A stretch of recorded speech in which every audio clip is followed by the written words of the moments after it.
Querido Dios, en esta hora te damos gracias por la vida, por la salud y por la oportunidad que nos das de estudiar tu palabra.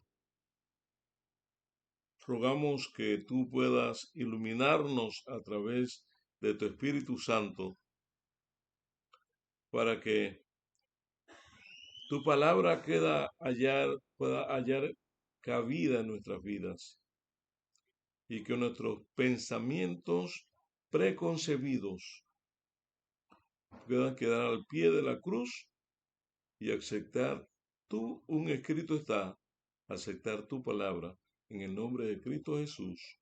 Amén.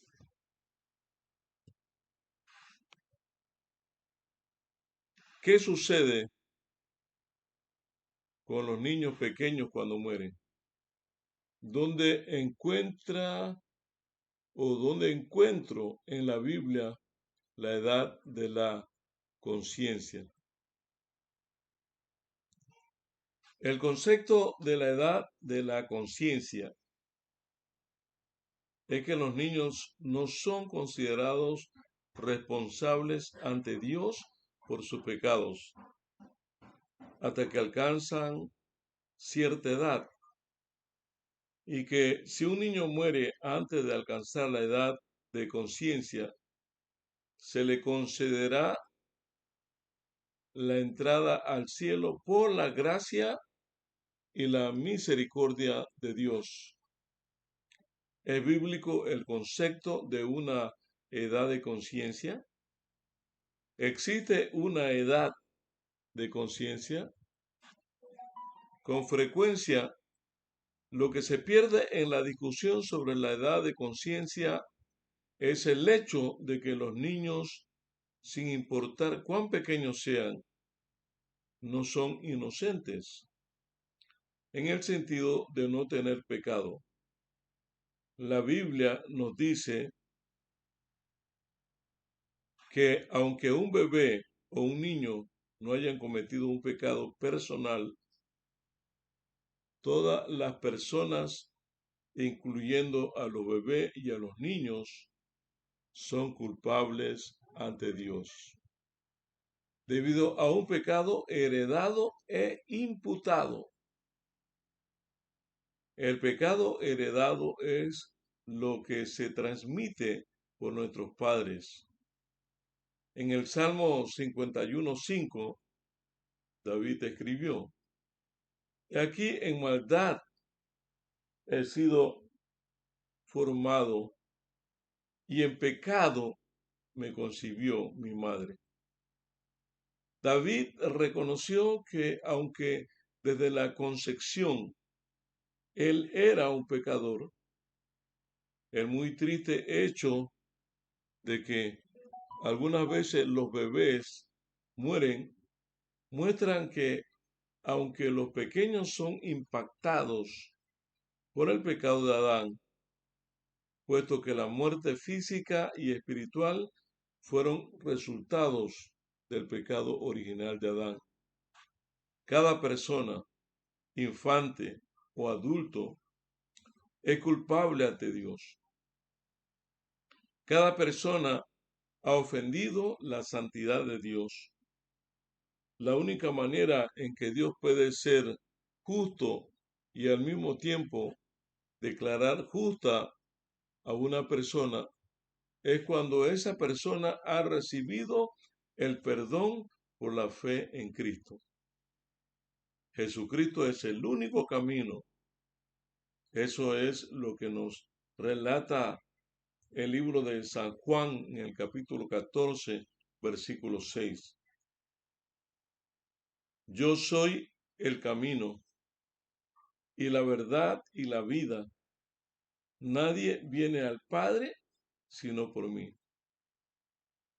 El apóstol San Pedro también declaró en Hechos 4:12: y en ninguno otro hay salvación, porque no hay otro nombre bajo el cielo dado a los hombres en que podamos ser salvos.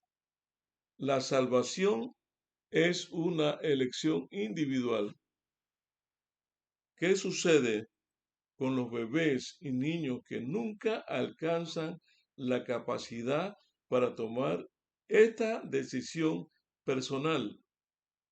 La edad de la conciencia es un concepto que enseña que aquellos que mueren antes de alcanzar la edad en que son responsables son salvos automáticamente por la gracia y la misericordia de Dios. La edad de la conciencia es la creencia de que Dios salva a todos aquellos que mueren y nunca han tenido la capacidad de tomar una decisión a favor o en contra de Cristo. Un versículo que puede hablar de este tema es Romanos capítulo 1, versículo 20. Porque las cosas invisibles de Él, su eterno poder y deidad, se hacen claramente visibles desde la creación del mundo, siendo entendidas por medio de las cosas hechas, de modo que no tienen excusa. Según esto, la culpa de la humanidad ante Dios se basa en parte sobre el hecho de que las personas rechazan lo que pueden ver claramente de la existencia, la eternidad y el poder de Dios. Esto nos lleva a la pregunta de los niños que no tienen la facultad de ver claramente o razonar acerca de Dios. ¿No les daría una excusa su incapacidad natural para observar y razonar? Los 13 años es la edad más comúnmente designada como la edad de la conciencia, basándose en la costumbre judía de que un niño se convierte en adulto a esta edad. Sin embargo, la Biblia no proporciona un soporte directo a la edad de los 13 años como la edad de la conciencia. Más bien, varía de un niño a otro.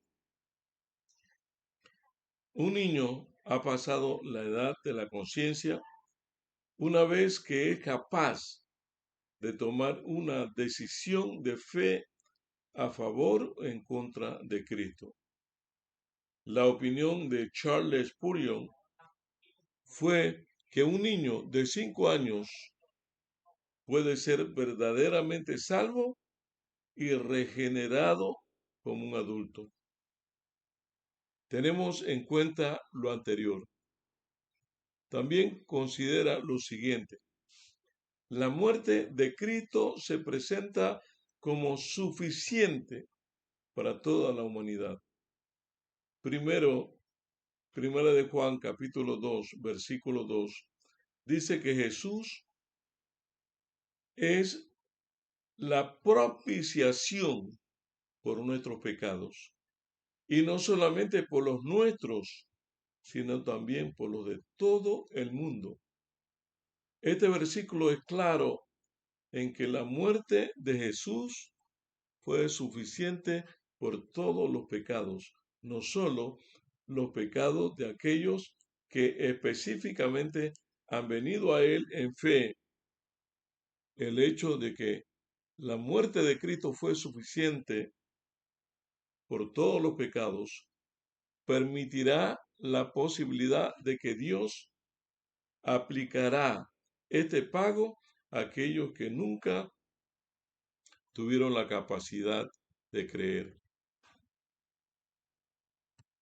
Aún algunos vínculos entre la edad de la conciencia y la relación del pacto entre la nación de Israel y el Señor, donde no se impuso ningún requisito a un niño varón para ser incluido en el pacto que no fuera la circuncisión, que se realizó en el 8º día después de su nacimiento, como lo registra el libro de Éxodo, capítulo 12, 48 al 50, y el libro de Levíticos, capítulo 12 y el versículo 3.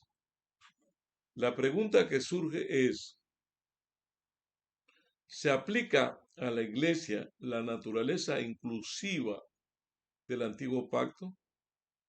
El día de Pentecostés, Pedro dijo, arrepentíos y bautícese cada uno de vosotros en el nombre de Jesucristo para perdón de los pecados y recibiréis el don del Espíritu Santo, porque para vosotros es la promesa y para vuestros hijos y para todos los que están lejos, para cuantos el Señor nuestro Dios llamare.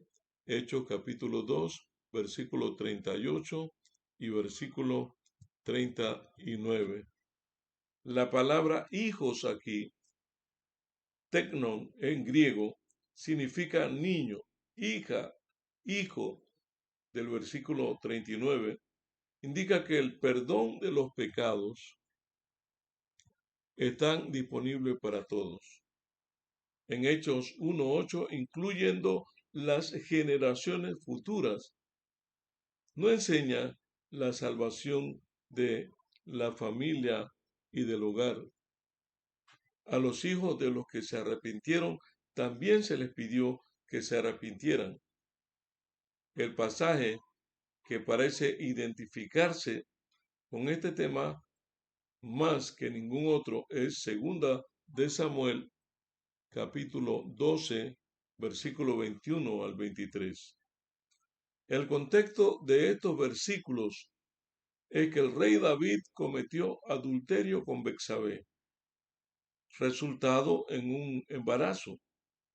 Dios envió al profeta Natán para informar a David que por su pecado el Señor había decretado la muerte del niño. David respondió a esto con lamentos, aflicción y oración por el niño. Pero una vez que el niño murió, el lamento de David terminó. Sus siervos se sorprendieron de escuchar esto. Ellos le dijeron al rey David, ¿qué es esto que has hecho? Por el niño, viviendo aún, ayunabas y llorabas, y muerto él, te levantaste y comiste pan.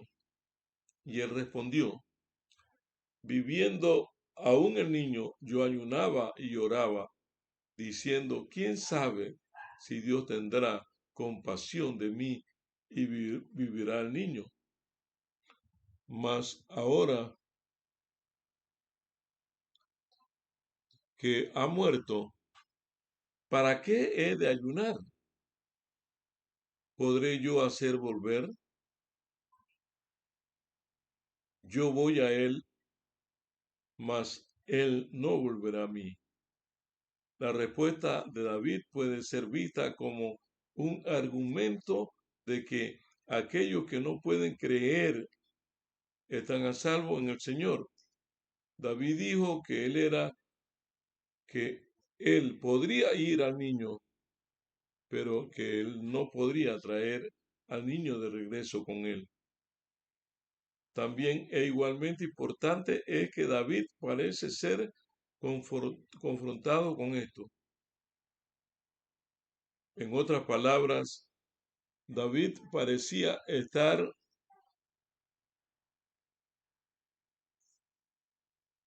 diciendo que él venía al niño nuevamente en el cielo, aunque él no lo pudiera traer de regreso. Aunque es posible que Dios aplique el pago de Cristo por el pecado a aquellos que no pueden creer, la Biblia dice específicamente que Él haga esto. Por lo tanto, este es un tema por el que no debemos ser inflexibles o dogmáticos. que Dios aplique la muerte de Cristo a aquellos que no pueden creer parecería coherente con su amor y con su misericordia. Nuestra posición es que Dios aplica el pago de Jesucristo por el pecado a los niños pequeños y a aquellos que están mentalmente incapacitados, puesto que son mentalmente capaces de entender su estado pecaminoso y su necesidad del Salvador, pero una vez más tampoco podemos ser dogmáticos. De esto estamos seguros. Dios es amoroso, santo, misericordioso y justo, compasivo. Todo lo que Dios hace siempre es correcto y bueno. Y Él ama a los niños incluso más que a nosotros. No podemos decir que porque un niño nace en este mundo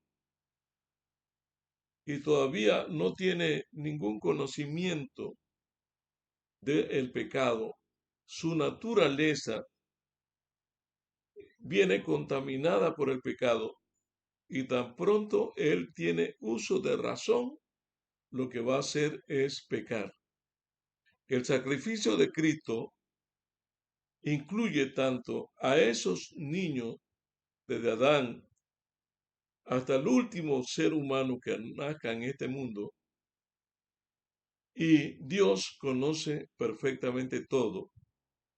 Y Él finalmente le corresponderá hacer juicio sobre qué niño o qué adulto será apto para vivir con Él.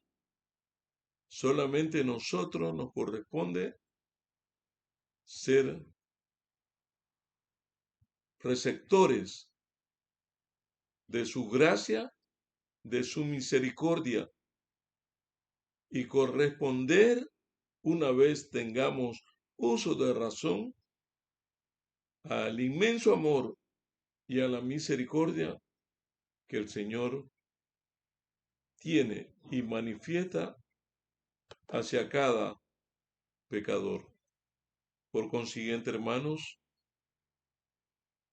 ¿es pecador el niño cuando nace? La respuesta es sí. ¿Es practicante del pecado? La respuesta es no. Necesita ser dedicado para que el padre haga un compromiso por su hijo para cuando él tenga el uso de razón, sí, por cuanto ha nacido en un mundo afectado por el pecado interna y externamente, necesitamos que los niños que aún todavía no son practicantes del pecado puedan ser protegidos por la dedicación y la unción y el compromiso, como hacían los judíos, que al octavo día los niños eran dedicados al Señor, porque ellos reconocían que el niño había nacido y había sido formado en calidad de pecado, aunque no era un practicante del pecado, pero era un pecador donde su naturaleza había sido cambiada, transformada por el pecado, porque solamente el sacrificio de Cristo, en ningún otro hay salvación, porque no hay otro nombre bajo el cielo dado a los hombres en que podemos ser salvos. Los niños, los jóvenes, los adultos y los ancianos, todos necesitamos de ese Salvador, porque no hay otro nombre bajo el cielo dado a los hombres en que podamos ser salvos. Amigo, hermano, que me escuchas en los 6 continentes de habla hispana. Este tal vez es un tema de más amplitud, pero momentáneamente queremos colocar las bases de lo que dice la palabra de Dios y la responsabilidad que tenemos los padres para que nuestros hijos puedan dar el primer paso hacia la conversión y puedan pertenecer a la familia de Dios y vivir con Jesús cuando Él venga por segunda vez por toda la eternidad. Les pregunto en esta hora, ¿cuántos quieren decirle al Señor, Señor, acepto que soy un pecador? Tal vez no soy un practicante del pecado, porque ese es el anhelo que tiene Dios, que no seamos más practicantes. Y por cuanto mi naturaleza está afectada desde el nacimiento por el pecado, aunque no sea el culpable de ser pecador, tú me das el uso de conciencia o de la razón y yo pueda buscarte, consagrarme a ti, porque tú eres el único quien murió en la cruz por mí para los pecados de los antepasados y para los pecados presentes. Por lo tanto, Señor, te doy gracias en esta hora por tu inmenso amor, por tu misericordia, por tu justicia al tomar esta decisión sin que te la pidiera y pagar la deuda para que tanto los que vivieron antes como los que vivieron hoy y mañana reciban el mismo don, el don del perdón, de la gracia y la oportunidad de vivir contigo por toda la eternidad. Vamos a orar. Querido Dios, gracias te damos en esta hora. Gracias por tu inmenso amor, por tu inescrutable amor hacia cada ser humano. Tú nos amaste primero, sin que te lo pidiéramos, has hecho todo y simplemente tenemos que levantar nuestro rostro al cielo y echar mano de la vida eterna.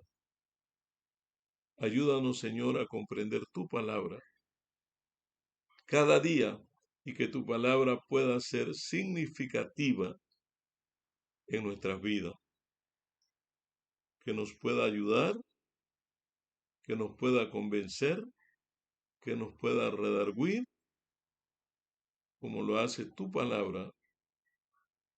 Bendice a nuestros hermanos en los 6 continentes y también a nuestros amigos de habla hispana, que tu palabra pueda llegar y penetrar hasta lo profundo de nuestro corazón y pueda producir los frutos del arrepentimiento para recibir el perdón, la gracia y tu misericordia y podamos ser aceptos ante el Padre y un día, cuando tú decidas venir a este mundo, podamos ir a vivir contigo por toda la eternidad. En el nombre de Cristo Jesús. Amén. Amén.